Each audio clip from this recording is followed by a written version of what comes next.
রাজ্যে বেসরকারি বিএড কলেজের নামে রমরমিয়ে ব্যবসা চলছে বলে ক্ষোভ প্রকাশ করেছে কলকাতা হাইকোর্ট। কলেজগুলো ছাত্রছাত্রীদের পড়াশোনার মান নিয়ে আদৌ কতটা চিন্তিত সেই নিয়েও প্রশ্ন তোলা হয়েছে কলকাতা হাইকোর্টে এবং প্রশ্ন তুলেছে হাইকোর্ট। বিভিন্ন রাজ্যের বা বিভিন্ন জেলায় বেসরকারি কলেজগুলোতে শিক্ষাবর্ষ শুরু হয়ে যাওয়ার পর প্রায় বছর খানেক পরেও ভর্তি নেওয়া হচ্ছে। এদিকে প্রথম সেমিস্টার পরীক্ষা দেওয়ার জন্য ন্যূনতম 100 দিনের ক্লাস না হওয়ার জন্য তাদেরকে বিশ্ববিদ্যালয় পরীক্ষায় বসতে দিচ্ছে না। এই সংক্রান্ত বেশ কয়েকটি মামলার প্রেক্ষিতে রাজ্যের উচ্চশিক্ষা দপ্তরকে তদন্তের নির্দেশ দিয়েছেন বিচারপতি। নির্দেশে জানানো হয়েছে উচ্চশিক্ষা দপ্তরকে উপযুক্ত আধিকারিকদের নিয়ে তদন্তকারী দল গঠন করে তদন্ত করে দেখতে হবে বেসরকারি বিএড কলেজের কর্মকাণ্ড। পাশাপাশি যে এনসিটি কর্তৃপক্ষকেও তদন্ত করতে নির্দেশ দিয়েছেন বিচারপতি।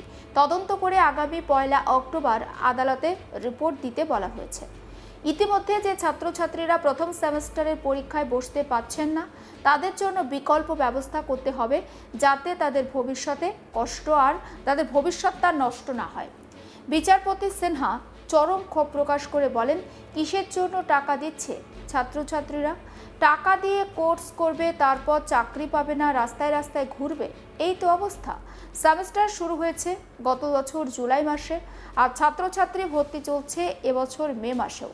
শিক্ষাবর্ষের প্রায় 75% সম্পূর্ণ হয়ে গেছে। তারপর অগাস্ট মাসে প্রথম সেমিস্টার পরীক্ষায় বসার অনুমতি চেয়ে হাইকোর্টে দ্বারস্থ হচ্ছেন। বিশ্ববিদ্যালয় এনসিটি যে কোনো রকম নজরদারিতে ব্যবস্থা নিচ্ছে না। বিচারপতি নির্দেশ দিয়েছেন, এই নিয়ে রাজ্যের সমস্ত বেসরকারি বিএড কলেজগুলোর কাজকর্ম নিয়ে তদন্ত করতে হবে, যাতে ছাত্রছাত্রীদের ভবিষ্যৎ এইভাবে নষ্ট না হয়। ভবিষ্যৎ প্রজন্মকে সুরক্ষিত করতে হবে বলে উল্লেখ করেছেন বিচারপতি অমৃতা সিনহা। সমগ্র বিষয়টা নিয়ে আমার কলিগ মানস নস্কর তার রিপোর্টে কি তুলে ধরেছেন, আসুন দেখা যাক। রাজ্যের বেসরকারি বিএড কলেজগুলো নিয়ে চরম ক্ষুব্ধ কলকাতা হাইকোর্ট। বিচারপতি অমৃতা সিনহা রাজ্যের যে সমস্ত বিএড কলেজে পঠন পাঠন চলছে সেই সমস্ত বিএড কলেজ নিয়ে তদন্ত করার নির্দেশ দিয়েছেন। রাজ্যের উচ্চশিক্ষা দপ্তরকে এর জন্য স্পেশাল টিম গঠন করে, বিশেষ দল গঠন করে তদন্তের নির্দেশ দিয়েছেন। পাশাপাশি এনসিটি যারা নিয়ামক সংস্থা তাদেরকেও এই বিষয়ে তদন্ত করার নির্দেশ দেওয়া হয়েছে যে রাজ্যের বেসরকারি বিএড কলেজগুলো কিভাবে পঠন পাঠন হচ্ছে, কিভাবে তাদের ভর্তি অ্যাডমিশন নেওয়া হচ্ছে, কিভাবে পরীক্ষা তারা চালাচ্ছে, সমস্ত নিয়ে তদন্ত করে আগামী 1 অক্টোবরের মধ্যে রিপোর্ট দেওয়ার নির্দেশ দিয়েছেন। কলকাতা হাইকোর্টে বেশ কয়েকটি মামলা দায়ের হয়েছিল, যেখানে ছাত্রছাত্রীরা কলকাতা হাইকোর্টের দ্বারস্থ হয়েছেন। তাদেরকে প্রথম সেমিস্টারের অগাস্ট মাসে যে প্রথম সেমিস্টারের পরীক্ষা, সেই পরীক্ষায় বসতে দেওয়া হচ্ছে না, এই রকম অভিযোগ নিয়ে। যে অভিযোগগুলো এসেছে মূলত বাবা সাহেব আম্বেদকর বিশ্ববিদ্যালয়ের অধীনে যে সমস্ত কলেজ চলছে সেই কলেজগুলো নিয়েই অভিযোগ। 2 জন ছাত্রছাত্রী মামলা করেছিলেন, যেখানে তাদের বক্তব্য ছিল যে তারা গত মে মাসে ভর্তি হয়েছেন, অগাস্টে প্রথম সেমিস্টারের জন্য তারা জুলাই মাসে বিশ্ববিদ্যালয় যে পরীক্ষার যে ফর্ম ফিল আপ করার নির্দেশ দিয়েছিল সেখানে তারা ফিল আপ করেছেন, কিন্তু তাদেরকে বিশ্ববিদ্যালয় জানিয়েছে যে প্রথম সেমিস্টারের পরীক্ষা দেওয়ার জন্যে বিশ্ববিদ্যালয়ের নিয়ম অনুযায়ী অন্তত 100টি ক্লাস অ্যাটেন্ড করতে হবে বা 100টি ক্লাস করা বাধ্যতামূলক। সেই ক্লাসের যে ক্রাইটেরিয়া বা যে শর্ত সেটা সম্পন্ন না হওয়ায় এদেরকে পরীক্ষায় বসতে দেওয়া হবে না। তাদের বক্তব্য, তাদের কোনো দোষ নেই, তাদেরকে পরীক্ষায় বসতে দিতে হবে, না হলে তাদের একটা বছর নষ্ট হবে।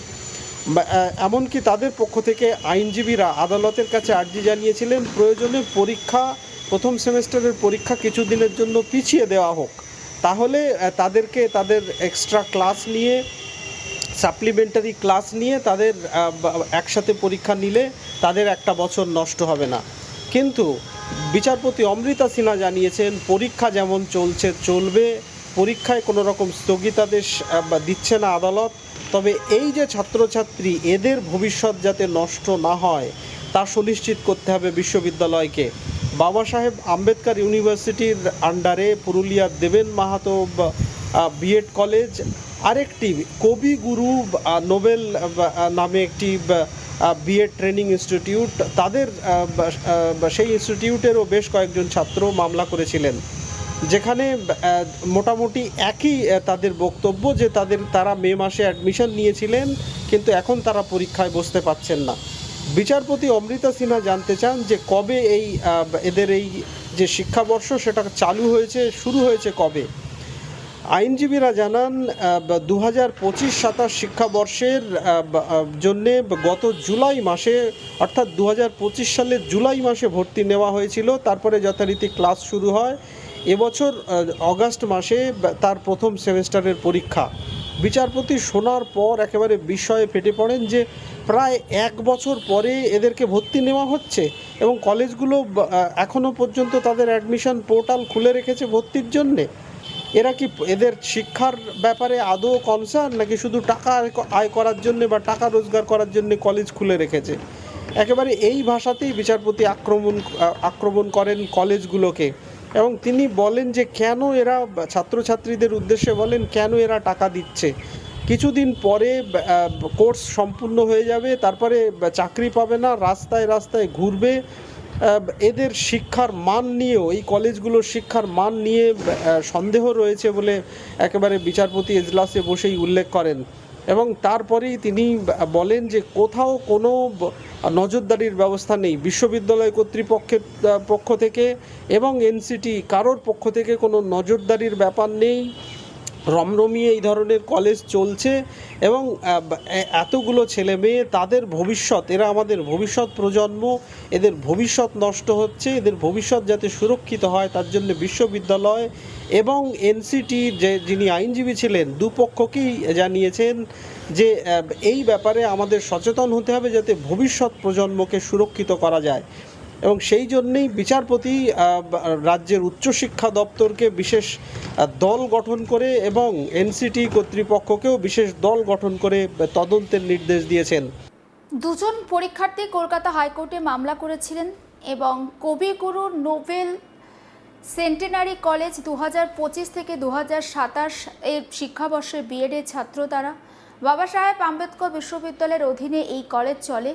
কিছু সিট ফাঁকা থাকায় চলতি বছরের মে মাসে ফের সেখানে ভর্তি নেওয়া হয়। মামলাকারীরা 25শে জুলাই বিশ্ববিদ্যালয়ের প্রথম সেমেস্টারের পরীক্ষায় যে বিজ্ঞপ্তি জারি করে তার ফর্ম ফিল আপ করে 2025-2027 জন্য। এদিকে পরীক্ষায় বসার জন্য পরীক্ষার্থীর বা প্রার্থীকে অন্তত 100 দিনের ক্লাস করা বাধ্যতামূলক।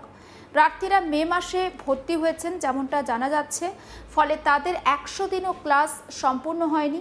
সেই জন্য মামলাকারীদের আর্জি ছিল আপাতত পরীক্ষা স্থগিত রাখা হোক।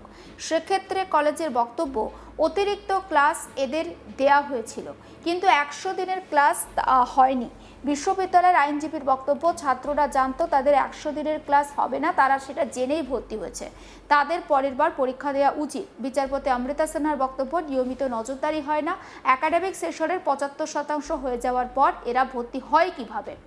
কলেজ অনলাইন অ্যাডমিশন চালিয়ে গেছে। কলেজের বক্তব্য, শিক্ষকদের স্যালারি দিতে পারবে না ভর্তি না নিলে। সমস্ত আপডেট পৌঁছে দেবো আপনাদের কাছে। নজর থাকুক আজ তাক বাংলা, সাবস্ক্রাইব করতে ভুলবেন না।